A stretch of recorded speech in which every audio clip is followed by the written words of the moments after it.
dear students. I am Muhammad Zaid, and today we are going to discuss the next topic. And the topic of today is in continuation with the electric potential due to the continuous charge distribution. Continuous charge distribution में last time हमने बात की थी कि जिसमें हमने electric potential calculate किया था due to a line of charge. आज हम दोबारा से इलेक्ट्रिक पोटेंशियल कैलकुलेट करना चाह रहे हैं, that is due to the charge disc. अब चार्ज डिस्क की बेस्ट एग्जांपल समझने के लिए एज्यूम करें ये आपके पास एक सीडी अवेलेबल हो, और सीडी जो है वो नॉर्मली कंडक्टिंग हो, इंसुलेटिंग होती है, प्लास्टिक है. सेंटर से लेके सीडी का जो आउटर मोस्ट सरफेस होगा वहाँ तक का जो डिस्टेंस है उसे मैं रिप्रेजेंट कर देता हूँ कैपिटल आर के साथ.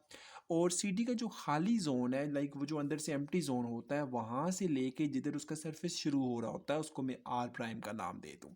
और आर प्राइम के बाद मैं यहाँ पे एक छोटा सा सरफेस ले लेता हूँ ये रिंग की फॉर्म में, और ये जो रिंग है इसके लिए स्मॉल लेंथ एलिमेंट में इसको डी आर प्राइम का नाम दे देता हूँ. तो कहने का मतलब ये हुआ, अब इस केस में मेरे पास जो पॉजिटिव चार्ज डिस्ट्रीब्यूटेड है वो इस रिंग ऑफ चार्ज में डिस्ट्रीब्यूटेड है. सो रिंग ऑफ चार्ज में डिस्ट्रीब्यूट होने का मतलब ये हुआ आपके पास चार्ज कुछ इस तरह से रिंग की फॉर्म में अवेलेबल है जो कि यूनिफॉर्म है. तो अब यहाँ पे क्योंकि इस केस में आपके पास लाइन ऑफ चार्ज नहीं है बल्कि रिंग ऑफ चार्ज मौजूद है, तो अगर ये रिंग ऑफ चार्ज में यूनिफॉर्म चार्ज डिस्ट्रीब्यूटेड है तो अब हम लोग यहाँ पे फार्मूला जो यूज़ करेंगे इलेक्ट्रिक पोटेंशियल का, लास्ट टाइम हमने पढ़ा था कि इलेक्ट्रिक पोटेंशियल अगर हमारे पास कॉन्टीन्यूस फॉर्म में अवेलेबल हो तो हम इसको लिखते थे D V is equal to 1 divided by 4 pi epsilon naught integral of D Q divided by R था. तो ये हमारा जो स्टैंडर्ड फार्मूला था जो कि हम यूज़ करते थे in case of electric potential जब हमारे पास डिस्ट्रीब्यूशन कुछ इस फॉर्म में हो. अब यहाँ पे आपका ये वाली लाइन जो है, लेट्स से इसे मैं रिप्रेजेंट कर देता हूँ स्मॉल आर के साथ,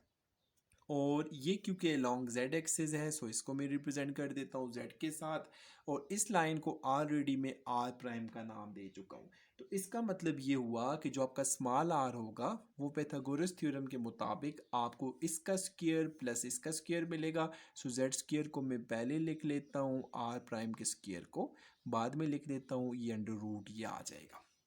तो अब क्योंकि इस केस में जो चार्ज डिस्ट्रीब्यूशन है मेरे पास in terms of surface charge available है, तो सरफेस चार्ज के लिए जो हमारे पास रिजल्ट अवेलेबल होता है, हमने कहा था कि सरफेस चार्ज के लिए जो यूज़ करते हैं हम सिग्मा यूज़ करते हैं surface charge density which is charge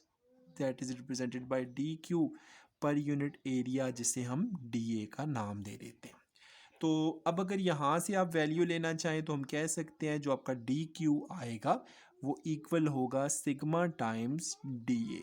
तो अब डी ए एलिमेंट आपका कौन सा है, ये जो आपकी रिंग ऑफ चार्ज है हमें इसका एरिया फाइंड करना है. तो एरिया फाइंड करने के लिए हमें ये पता होना चाहिए कि रिंग का पूरा डिस्टेंस कितना है, और वो डिस्टेंस होगा 2 पाई आर प्राइम, और जो इसका थिकनेस है that is D R prime. तो हम कह सकते हैं कि आपके पास जो वैल्यू बनेगी डी क्यू की वो बनेगी इक्वल टू, इसको मैं ज़रा चेंज कलर कर लेता हूँ. तो डी क्यू को मैं कुछ इस फॉर्म में लिखूँगा, सिग्मा कांस्टेंट है ये इसी तरह से रहेगा, और उसके बाद जो वैल्यू इस पूरा जो सर्कमफेरेंस आएगा, क्योंकि एरिया फाइंड करना चाह रहे हैं, सर्कमफेरेंस है मेरे पास 2 पाई आर प्राइम, और जो इसकी थिकनेस है ये जो चौड़ाई है वो इक्वल है डी आर प्राइम के. तो ये मेरे पास जो डी क्यू होगा वो इन terms of surface charge density कुछ इस फॉर्म में लिखा जा सकेगा. तो अब मुझे जो इक्वेशन नंबर 1 जो मेन इक्वेशन थी फॉर कॉन्टीन्यूस चार्ज डिस्ट्रीब्यूशन, उसमें मुझे डी क्यू की वैल्यू मिल गई है जो इक्वेशन नंबर 2 से मिली है. सो यहाँ से मैं इक्वेशन नंबर 2 को इक्वेशन नंबर 1 में पुट कर देता हूँ. तो जब हम इक्वेशन 2 को इक्वेशन नंबर 1 में पुट करेंगे तो हमारे पास रिजल्ट जो आएगा वो कुछ इस तरह से बनेगा कि D V left hand side पे था, आपने इसको इंटीग्रेट करना है. राइट हैंड साइड पे आपके पास कांस्टेंट टर्म थी पहले 1/4 पाई एप्सिलॉन नॉट, और उसके बाद जो इंटीग्रल मौजूद था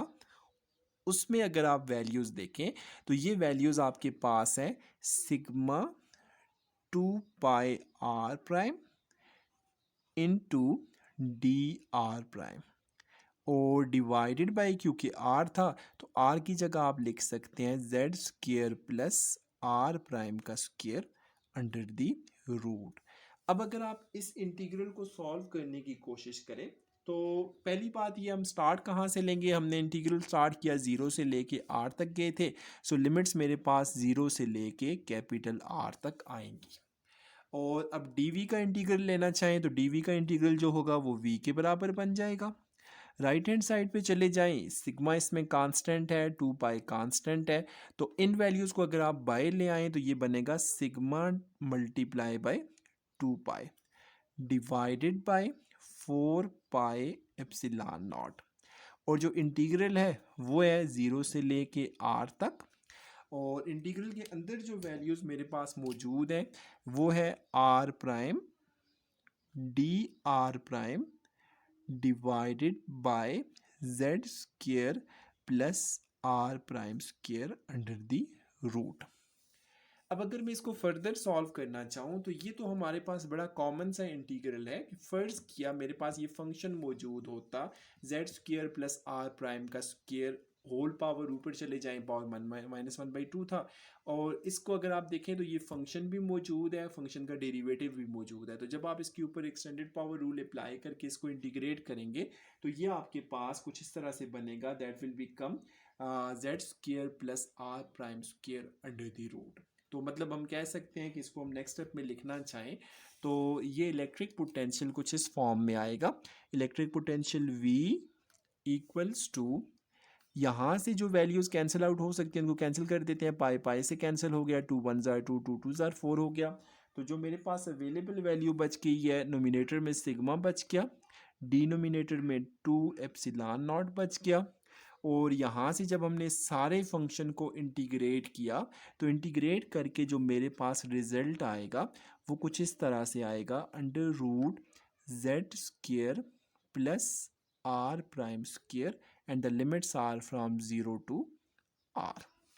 अब अगर आप यहाँ पे देखें तो ये आपके पास इसका रिजल्ट बन गया। अब क्योंकि आपने जब अपर लिमिट पुट की, अब फिर भी अगर आपको डाउट है तो आप देखिए यहाँ से आप इस फंक्शन का डेरिवेटिव ले लें, जब आप इस फंक्शन का डेरिवेटिव लेते होते हैं तो वो आपके पास ये बनता होता है, तो इसका मतलब है इस फंक्शन का इंटीग्रल जो होगा वो ये फंक्शन आ जाएगा। जब हम इसमें वैल्यूज़ पुट करेंगे तो वैल्यूज़ पुट करने के बाद जो मेरे पास रिजल्ट बनेगा वो कुछ इस फॉर्म में आएगा, electric potential V equals to sigma divided bye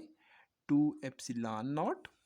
और यहाँ से अपर लिमिट पुट करें R तो ये आर प्राइम की जगह आर स्क्वेयर बन जाएगा, सो ये आपके पास कुछ इस तरह से बनेगा, Z square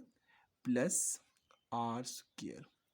under the root, और जब आप lower limit like zero put करेंगे तो ये आर प्राइम की जगह ज़ीरो आ जाएगा, तो ये जेड स्क्वेयर और स्क्वेयर रूट बनेगा, सो ये माइनस जेड बच जाता है। तो ये आपका इलेक्ट्रिक पोटेंशियल कैलकुलेट हो जाता है, जो इन केस ऑफ आपके पास जो आप कह सकते हैं सरफेस चार्ज डिस्ट्रीब्यूशन है उसमें आ जाता है। अब इसमें आपके पास सिग्मा की वैल्यू जो है वो सरफेस चार्ज डेंसिटी है जो आपको किसी भी डिस्क के लिए गिवन होगी, epsilon not permittivity of free space है, जेड जो है वो आपका ओरिजिन से लेके वर्टिकल लाइन पे जो डिस्टेंस है पॉइंट पी तक वो जेड था, और जो आर था वो डिस्क के सेंटर से लेके डिस्क के आउटर मोस्ट सरफेस तक का गैप था। तो इसका मतलब है इस डेटा में ये जो सारी वैल्यूज़ हैं ये यहाँ पे हमें मिल जाती हैं। अब अगर आपको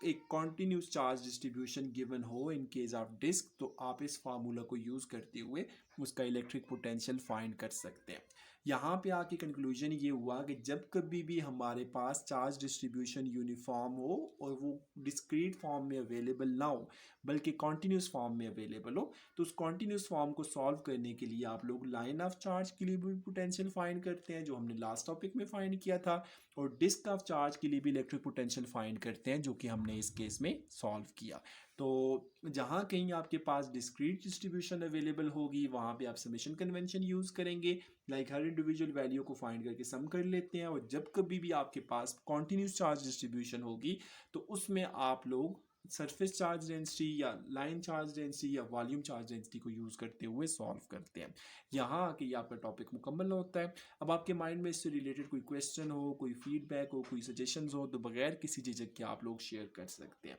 that's it for today, have a nice day ahead, love bless you.